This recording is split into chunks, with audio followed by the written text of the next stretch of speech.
Bonjour et bienvenue dans cette deuxième partie de Métropole et colonies. Nous allons voir le fonctionnement des sociétés coloniales, avec une première sous-partie sur des sociétés dominées et colonisées. Il est important de rappeler que tous les territoires colonisés n'ont pas le même statut. Il existe des colonies, Algérie, Madagascar, mais aussi des protectorats, comme par exemple la Tunisie ou le Maroc.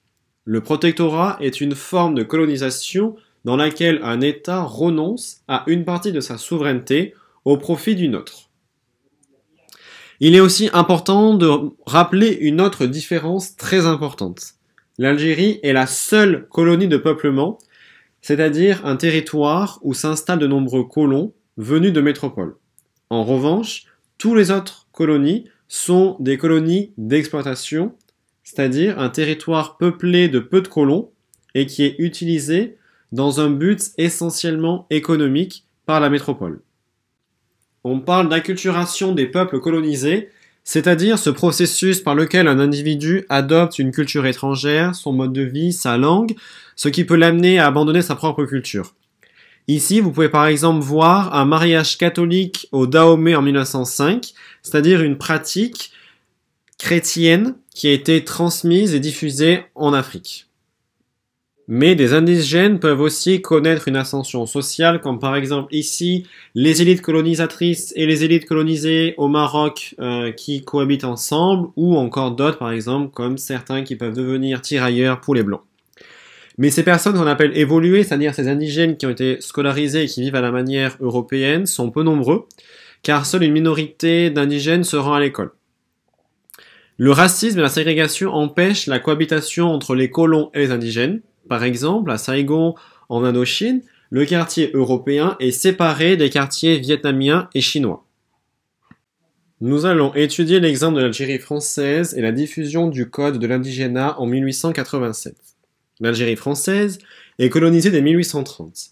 En effet, cette expédition est lancée sous Charles X, lors de la Restauration, pour détourner l'attention des problèmes intérieurs et pour contrôler la piraterie. La monarchie de Juillet a hésité à continuer cette conquête, mais finalement, à partir de 1834, elle envoie le général français Bugeaud sur ce territoire.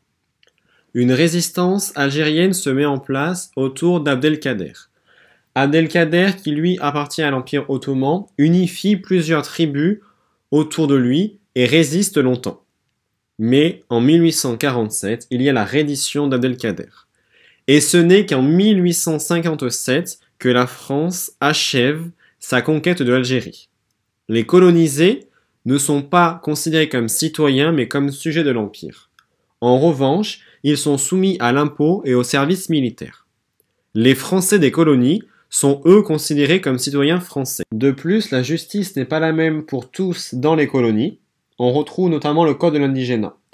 L'indigénat est le statut des indigènes qui les soumet à un régime juridique, fiscal et politique d'infériorité. L'Algérie reçoit un cadre juridique en 1881 qui est ensuite généralisé à toutes les colonies françaises à partir de 1887. En 1887, on parle alors de code de l'indigénat. Mais parfois, ce code disparaît très rapidement, comme par exemple dès 1903 en Indochine.